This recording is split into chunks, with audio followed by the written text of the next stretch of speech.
Hey everyone, how are you?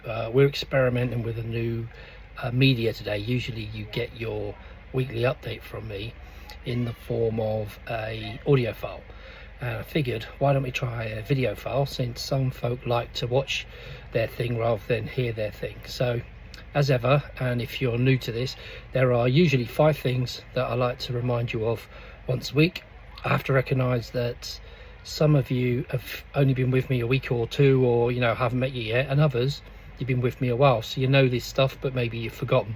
But it is stuff that's current or relevant, and it's stuff you would do well to consider and absorb and do something with.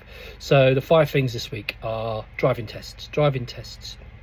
You can't book a UK driving test until you pass a UK theory test. We should know this. And any driving test you book, the date can't be on or after your theory expires. So let's say, for the sake of an argument, if your theory expired on the 31st of December 2025, if that were true, then you would only be offered a driving test date, if you were trying to book a driving test, up to, I think, 29th December of that year. So there has to be like a day or two's gap where and I don't know what the reason is for it, but they won't let you take a driving test when your theory is about to expire.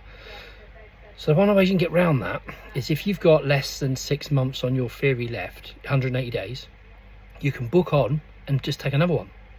And as long as you've got 180 days or less, you can then take a new theory, pass it hopefully, and then that you're good. And then when it's time to book a test, we'll be able to book a test because we'll have time on our side. Whereas if you, for example, have a theory test that runs out January 1st of 26, let's say that's true, and let's say you got a test 29th December of this year, let's say that's true, unlikely as it is, but let's pretend it's true, and then they cancel it because examiner's sick, snow, whatever, and tests have been cancelled a lot this week, then you're screwed because they can't move it into the future because you're not allowed. It's the thing that happened in COVID. If you might talk to your friends and stuff, they'll remember that in COVID people's theories expired because 2 years, wasn't it? And then they weren't extending them and they had to do the whole thing again. So there's that. The schedule currently, and it changes daily, but currently I'm full in manual till November of the year we're in, and I'm full in auto till January 26. This is it. This is how this goes every year, and if you've been with me a while, I've told you about this.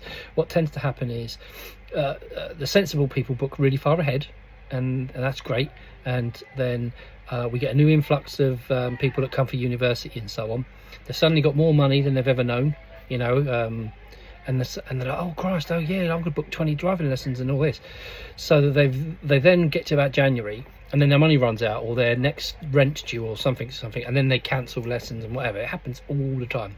So we'll have little pockets of dates come up, but the message is always the same. Get in front of the availability you're going to need by planning really far ahead, like as far as you can plan. And if you can't do that date, we'll just cancel it or swap it, or someone else will take it off you. But if you've got a date to swap, then that's really helpful, isn't it? Because someone will want what you've got and you can have what they've got.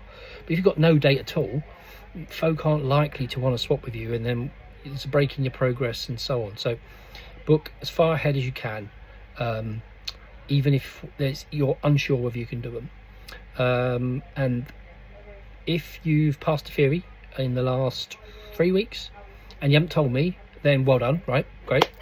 But you've got to get in touch and let me know, because I'll book your test for you, and it's a really painful process because it takes a lot of managing, but let me worry about that. Then we'll get your date, and then off we go. We can move it, we can do stuff with it, but when we don't even have one booked, we're behind the sort of curve, if you like. So let's get that done as soon as possible. There are I work less hours, October to March. This is a known thing. It's in the calendar, you can see it. You see my schedule 1 year up front in WhatsApp, so you can see that I do less days. And because I've worked like a dog, right, sort of March to September, like 6 days, 6.5 days, 7 days sometimes, and I'm working 2 people, 3 people, 4 people sometimes, and so my day's loaded. And so I just want to rest, frankly, when I get to like the cold, miserable, wet months. And I've got other things, I've got other projects, and I've got to give them time. And so I can't be as flexy as I'd like to be between October and March. So there's less dates to pick out of. So don't get caught out. Look forward and whatever. On an ongoing one-on-one basis, I might add the odd bit of time in here and there, but I can't say for certain when that will be. And then it picks up again like March or whenever the clocks go forward. When it picks up again, then I go back to working like a lunatic, and the cycle repeats itself. The study apps, so you have study apps, I connect everybody to them, and it's a paid for content thing. I've said this before, but I pay somebody else who makes the video or whatever, and for every person that I can use, I have to pay them a little fee, right? And I don't mind doing that, but I've got to use these licenses because they give me 30 licenses or 40 licenses or so, and I issue them to everybody, and then they sit as unused, like no logons, whatever. Then the new person comes and I can't give them a license because other people have got them but don't use them. So what I've had to do is turn off any unused and unlogged on theory test log on, or electronic highway code, the electronic theory test, the electronic what else is in there, know your traffic signs, all those apps I offer, and you're welcome to use them, but I had to deactivate anybody that hasn't used them in, either never used them or hasn't used them in 16 weeks or more. So if that's you and you want to use it, get in touch. If you're thinking, oh, what's these apps, what's he on about, then get in touch and I'll talk you through it. But there's lots of helpful stuff that can really supplement your learning, and I'd really encourage you to use it. When you get nearer to test, the psychological preparation becomes really important, because by then we should have done enough lessons, you should have practiced, you should have read the highway code, all the rest of it. Yeah, so when we get to the test, you should be good enough, you should be knowledgeable enough, you should be resilient enough to be able to, what do I do if this happens, what do I do if this happens, you know, what do I do if the traffic light does this, what do I do if the pedestrian does that? Because we'd have talked about these things and come up with the what if I'm in the wrong lane, what if he says take the first left and I'm only can take the straight ahead or whatever. We'll have talked about all that. But the emotional resilience, the ability to get over mistakes and get past them, that's something else. So there's books I offer, and you can have them electronically and I offer them out, or you can go and buy a copy off Temu or something for like £3. And I'd say read them all. So the stuff from the DVSA, I've recommended that, and they're not bad books, to be fair. I recommend you use them, or buy them secondhand, or loan them out the library. And then the ones that give you the psychological preparation, there's 3. I think they're really good. These are the 3 I recommend, and everyone who's used them has told me afterwards how it's helped them in life, and then how it's helped them with the test as a specific. But I can swear by these because I've used them for stuff in my own life where I'm thinking, oh my god, I'm doing something that's really going to be a big thing. How do I get past it? How do I cope with it? So book number 1, that one, Chimp Paradox, world famous book that talks about your brain, and how I'm simplifying it by saying this, but like there's 7 chambers of your brain, and the 3 of them that are the ones that could cause you to have overwhelming anxiety and fear, or positivity and being able to see past it, and understanding where memory and your truths and your beliefs come from. All of that will form how you behave on driving test day. And I'm not a scientist, of course I'm not, but I've read enough of it to understand it. So I do try to use a lot of the material with you and on you, I suppose, and it works. So I would get that book and I would read it. It is transformative, because you understand that sometimes it's not you. That whole, oh, why did I say that? Oh, why did I do this? Oh, why do I always get paralyzed by whatever the thing is? So you can start to understand it by reading this book, and then you can start to follow the tips and the tricks and the whatever, and then maybe you're in charge for a change. So you've got nothing to lose really by using it, but I really recommend you do. So that's the first one I'd recommend, definitely. If you've got the time and the effort and you want to read another one, read this one, Let Them Theory. It's available on podcast as well. I think it's free on the Apple Store and anywhere you get your podcasts from. And that's there's loads of helpful stuff in that. It's been going for years, and the stuff I found right at the beginning when they start off, that was like the gold, you know, about dealing with emotional things and psyche and getting yourself motivated, dealing with failures, all that. So that is a really worthwhile book. It's a podcast as well. It's probably on YouTube, so there's a lot to be had from that one. And then the third book I would read, and I've read it and I've found there's a lot of power in this, is this one, The Next Conversation, by a fellow called Jefferson Fisher.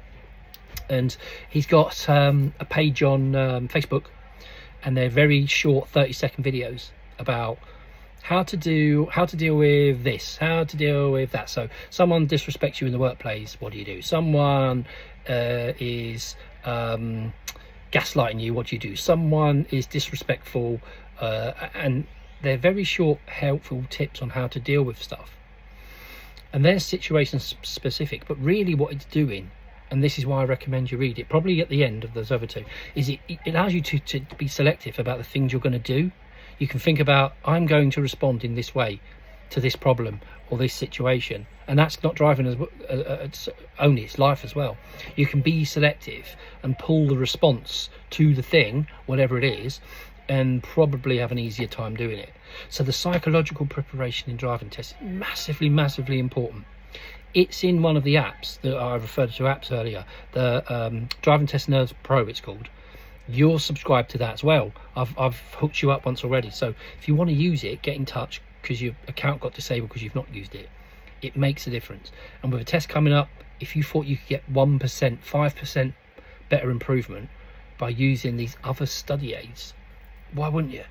And then what else? And tests. So driving tests, I've referred to them already, but whenever your test is scheduled, whether it's January, February, March, June, whatever, book sessions that go 12 weeks past that date. And it can be one every other week, one every third week, it doesn't matter, but book at least, I'd say, 12 hours past your driving test date. Because if your tests get cancelled, we've got some flexibility about the test is now 2 weeks time, 3 weeks time, and then you've got a lesson tagged, you know, to practice. It could be that you got a lesson to practice and they move your test like really far forward, could happen. And then because I'm the one booking them, I can switch tests around. So let's say your test gets shunted from January to March, right? But you were ready and I think you're ready and we agree you're ready. Then someone else whose test I've booked who isn't ready, and theirs might be February, I can change yours around. Like take like one push of a button. There's none of this queue up for 6 hours at 6 a.m. on a Monday like the rest of the world is doing, and then 4 hours later they still haven't got anywhere. I can do that instantly, and so that would be a really helpful thing, I think. So test dates are January already next year. Use that schedule as far ahead as you can. I work less hours October till March. Don't be the one that misses out. Study apps, they've been deactivated. If you don't use them, if you want them, just let me know and I'll connect you. Buy, read, podcast those books, YouTube, whatever. They're really good. And lastly, plan for lessons that go way past your driving test date to give us both flexibility. So that's it for the week. Tell me, if you don't mind, send me a message to let me know if you found this helpful, because I'm trying to find ways that you can get your media, your content, your information, whatever, in a way that's helpful. And some people might put their earpods in and walk to work, you know, I'll just play it, or they get a little break on their work and then they let you play it. And so that could be a way you do it. It might be that you walk the dog and you watch this little broadcast. So if you like it, if it's helpful, I might do it more, you know, by a proper camera and all that. But for now, I just want to communicate in the most effective way that reaches the most people. If you have any questions, let me know, and I will see you on the next lesson.